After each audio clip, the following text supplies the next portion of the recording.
अष्टम अध्याय आठोटी गुरुंक व्यवस्था ओ सबर कपत चरित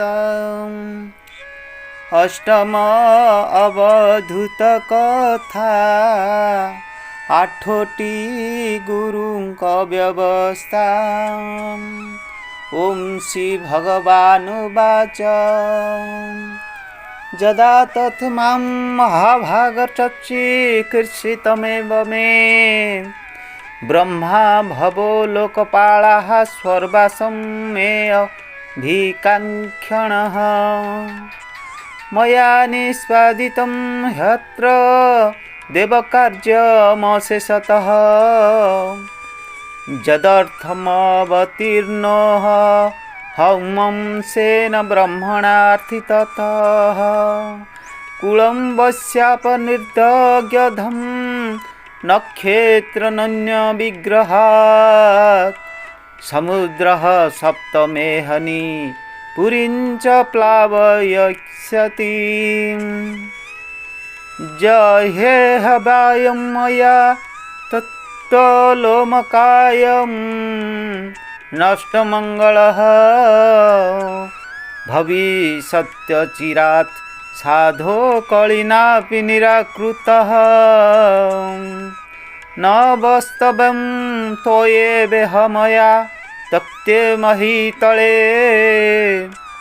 जनोऽधर्मारुचिर्बध भविष्यति कलौ युगे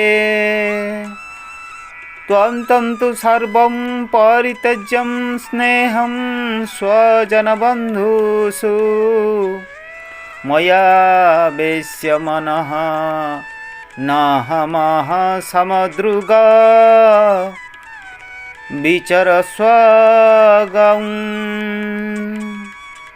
हसि कहन्ति वासुदेव सुन हे भक्त उद्धव हेतु कारण तु ही जानी जेते कहिलु परिमाणी ब्रह्मा शंकर आदि देवे मोर निकटे आसी एवे अनेक स्तुति कले पासे वैकुंठ गमन विश्वासे मुएबे देव कार्य करी अवनी भार अपहरी आउ तो प्रयोजन नाही निज भुवने जीवी मुहि ब्रह्मा वचने इष्ट मोर एणु मनुष्य अवतार तु एबे सुण मो विश्वासे आज हूँ शपथ दिवसे ए जे मोहर जदुवंश घोर कंदले जीवनाश शपथ दिने रात्र काले प्रचंड समुद्र उलोले ए जदुपुरी सिंधु जले बुड़ी पड़िब रसा तले मोर निवास मात्र थिब जले द्वारिका नाश जीव मु पुणी जीवी निज पुरी महिदी शिव हत सिरी लोके होइबे खलबल नासिबे भूमन नमंडल शुणी मोहर तनु त्याग घोर गहन कलिजुग ब्रह्मांड मध्य बले आसी भूमि गगने तेज राशि हरिब सर्वजन्तुमान तू एबे शुण मो वचन दंडे न रह मोर संगे अरण्ये जपस जाइबे गे दंडे न रह मोर संगे अरण्ये पशि जाइबे गे घोर कली जुगए गति लोके होइबे दुष्टमती हिंसा कहिबे एके एके सर्वे मजिबे दुख सुखे अज्ञम करिबे गमन निंदिबे निगम वचन एणु होइबे अल्पायुष पापे सकले जीवे नाश तू एबे छाड़ सुतबित दारा सेवक प्रेम चित सकल कर्म दूर करी मोर चरण चिते धरी पृथ्वी करी पर्यटन असत्य देख त्रिभुवन दुष्टि श्रवण वाक्य मने जेते विचार अनुमाने ए सर्व मायार संचार एथे विश्वास तू न कर विविध अर्थे प्राणी भ्रमे अंध जे सने घोर तमे संसारे भेद बुद्धि करे दोष दोष न विचारे अकर्म कर्म बोली मणे विकर्म बुद्धि विचारणे एणु मणई गुण दोष भेद व्यवहारे बुद्धि भ्रंश वेद वचन एहि मते विधि निषेध बेनिपथे नियत कर्म न कराई विकर्म दोषु गुण बाही निषेध कर्म बोली तारे तेणु पड़ई ए संसारे एहा तू सुमने विचारी चंचल चित स्थिर करी सर्व इंद्रिय मन रुंधी नियत कर्मे देई बुद्धि आत्मा को देख सर्वमये विवेक सुज्ञा न उदरे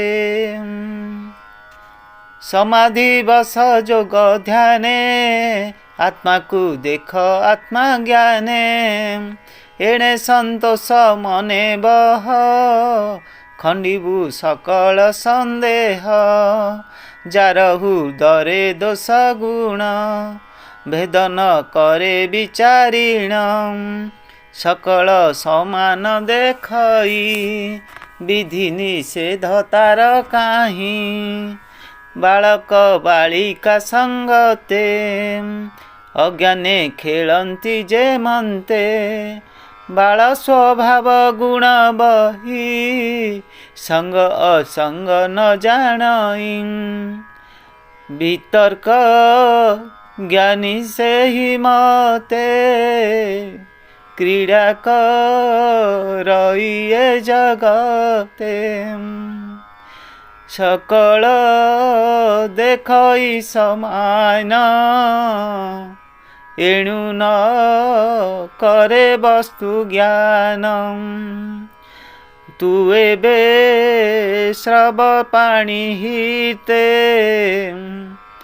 निरते थाओ शांति चिते निरते ज्ञाने मन देई मन निश्चले रख तू ही संसार देख मो स्वरूपे गंजिनो हिबु भवकूपे। ओम श्री शुक उवाच इत्यादिष्टो भगवता महाभागवत नृपः उद्धवः प्रणिपत्याह तत्त्वं जिज्ञासुरच्युत्यम्। एमन्ते कृष्णर वचन शुणी उद्धव खेदमान प्रणाम करी कृष्ण पादे कहई शोक गद गदे। ओम श्री उद्धव उवाच योगेण जोग विन्यास योगात्मन जोग संपमव निःश्रेयसार मे प्रोक्त त्यागः संन्यास लक्षणः। त्यागोऽयं दुष्कर भुवन् कामनं विषयात्मभिः सुतरां त्वयि सर्वात्मन भक्तिरिति मे मतिः। हे महायोगी जोगेश्वर दुर्लभ वचन तुम्हारा न पसे मोह हृदये नलिनी दले जल प्राय। तुम्हे कहिल त्याग गुण जे धर्म संन्यास लक्षण। काम जड़ित मोर मने विषम विषय चिंतने। तोर भक्ति नाही चिते मन को चिन्हि बिके मनते। तोर स्मरणे जाऊ दूरे कि रूपे त्याग ता संसारे। जे किछि तोहर चरणे मोहि पुछई दासपणे। मुमूढ़ माया जड़मती भोनाथ सुण जदुपति। मोहि मोहर ए शरीर सकल संसार मोहर। मोहे जड़ित मोर चित एणु मु कैवल वंचित। असत सुत दाराधन मो मन करे नित्य ध्यान। माया संकट घोर जड़ी भव बंधने अछि पड़ी। ए मोरो माया जाल पास किंचिते छेद पीतवास। निश्चय करी निज दास कही तो मार्ग उपदेश। तू आत्मा सत्य नित्य निधि 14 भुवने प्रसिद्धि। तू ब्रह्म ज्ञान गुरुदाता तो बिनु नहीं अन्य कर्ता। नाना प्रपंच वेदवादे के अछि सुर सभा मध्ये। ब्रह्मादि देवगण जेते तोहर माया विमोहिते। विषय ध्यान अविरत एणु तो मार्गे से वंचित। से जेबे तत्व अवधारी तो माया न पारिले तरी। अशेष महिमा तोहर सर्वज्ञ जगत ईश्वर। जेणु तू अष्टनिधिधारी तेणु तू सर्व अधिकारी। अकुण्ठ वैकुण्ठ महिमा वेदन जाने तोर सीमा। हे जगन्नाथ नारायण तो पादे पशिली शरण। तो नाम दुरित दहन मो पाप कर विमोचन। उद्धव वाक्ये जदुमणि छन हृदय तार जानी। ओम श्री भगवानुवाच प्रणेय मनुजालोके लोकतत्त्व विचक्षणाः समुद्धरन्ति ह्यात्मानमात्मानैव्या शुभाशया।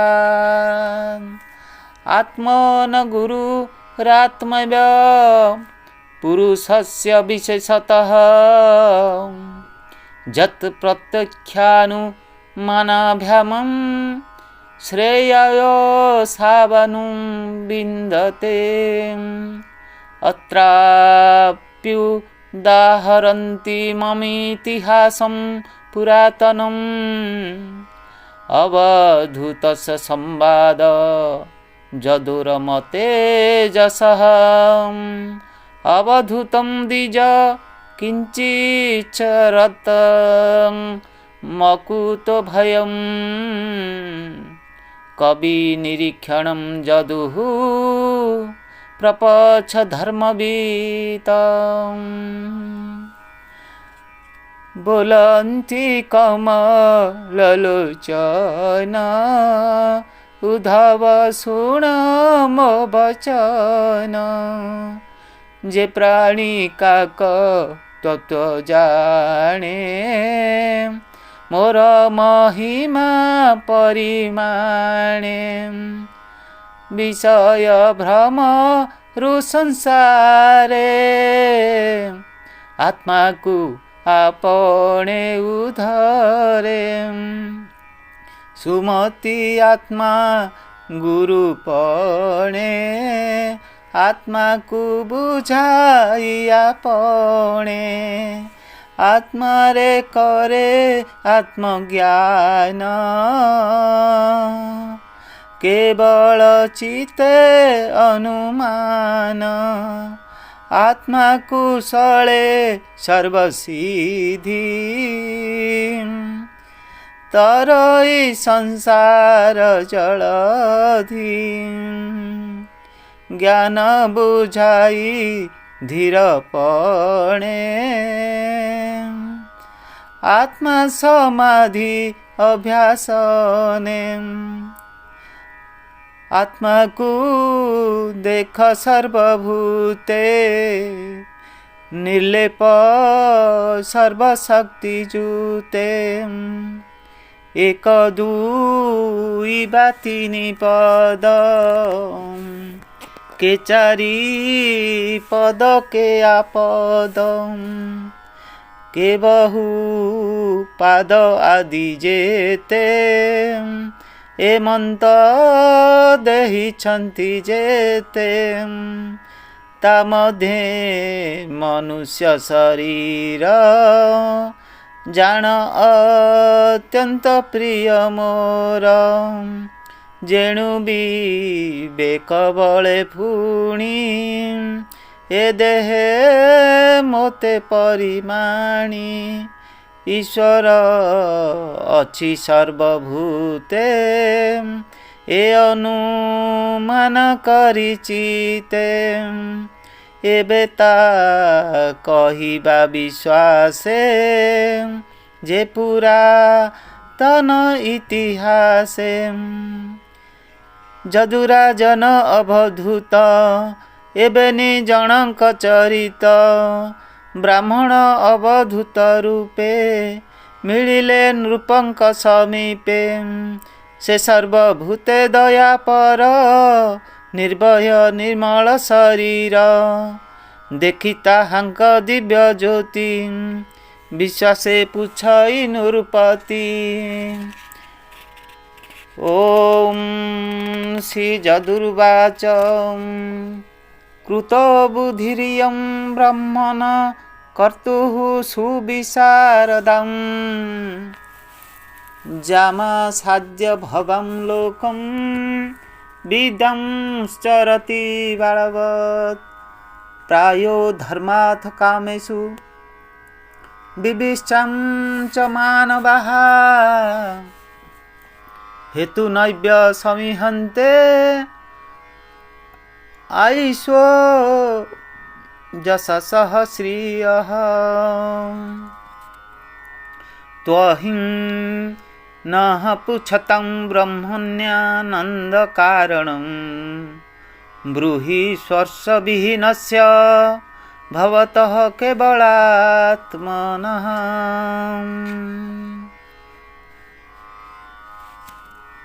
भमुनि नमो तचरणे एमन्ते भ्रमुकी कारणे ए नरलोक तो भ्रमण बालक प्राये आचरण प्राणीये धर्म अर्थ काम निमन्ते होइन विभ्रम कर्म करन्ति ये जगते आयुष श्रेय जसर्थे तू त चतुर बलवन्त पंडित कुल कुमंडित सुंदर अळप भाषित तोर चरित विपरीत दृष्टि श्रवण देहबही न देखिस न शुणु किं पाई न करु न पूछु किंचित मत पिशाच जड़वत ए सर्वलोके भवकूपे नित्य दगध नानतापे एहंक मध्ये तुझे थाई साधु सुंदर देह बही किंपा संसार तापतोते न बाधे संदेह मोचिते जे मंत गंगा जले हस्ती अंगकुल लागे तपति सेही प्रकारे तोर देह स्पर्श विहीन किंपाकः एणे केवल प्रयोजन शुणी आनंद हेउ मन। ओम श्री भगवानुवाच जदु नैव्य महाभागो ब्रह्मणेन सुमेधसा पुच्छः सवाजित प्राह प्रसय्या वनतं नृपः राजा वचने अवधूत क्षणे हो कले स्तंभीभूत राजार मुख चाहि धीरे बोलन्ति वचन गंभीरे। ओम अवधूत उवाच सन्ति मे गुरुवो राजन् बहवो नुध्य प्रापिताः जतो बुद्धिमुपादाय मुक्तो अटार्दम्यातान शृणु शृणो जदु नृपवर अनेक गुरु अछि मोर सबणे जेबे इच्छा तोर जाठारु दीक्षा जे मोहर घेनी मु बुल ई संसारे कहिबी शुण मन स्थिरे पृथ्वी वायुराकाश मापो अग्निश्चन्द्रमा रविः कपोत अजगरः सिन्धु पतंगो मधुकृत गजः मधुहा हरिणो मीनः पिंगला क्रूरर्भकः कुमारी शरतकृत सर्प ऊर्णनाभिषुपेशकृत एते मे गुरुवराजंश्च तु विसन्तिराश्रिताः शिक्षावृत्तिभिरेतेष्णां शिशमिहात्मनः पृथिवी पवन नल आवर आकाशमण्डल रवि शशांक आप सिंधु भ्रमर सर्वपुष्पबन्धु रवि शशांक आप सिंधु भ्रमर सर्वपुष्पबन्धु कपत पक्षी गुरु मोर पतंग सर्प अजगर मीन पिंगला बेश्या नारी कुकुर ब्राह्मण कुमारी हरिण उन्न नाभि भरी सरकारक मधुहारी ए आदि कीट पेशकृत 24 गुरु एहि मत मुकरी अछि गुरु एते शुण हो राजा तो सचिते जाठारु जेबा दीक्षा मु पाहिले गुरु शिक्षा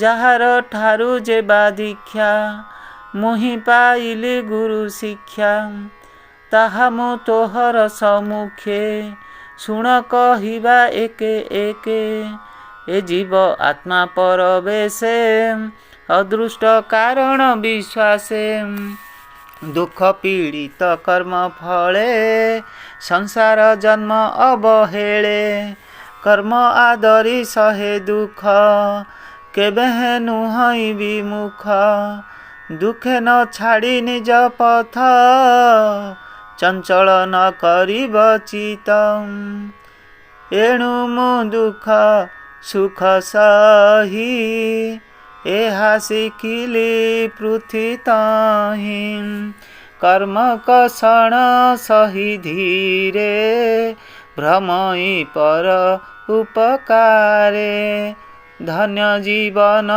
ए जगते जे प्राण धरे प्राणी हिते धन्य जीवन धन्य तार दुर्लभ कर्म एबे भार एहा मु वृक्षंकर स्थाने शिखिली पर्वत गहने केवल देह मात्र थीब इंद्रिय तर्पण न करई ज्ञान उद्देश्य शुद्ध मन न करी माया जड़े छन न घेनी पर गुण दोष इंद्रिय भोग सुख लेश असत्य भोग जेबे थीब सर्वदा तेबे न करीब मन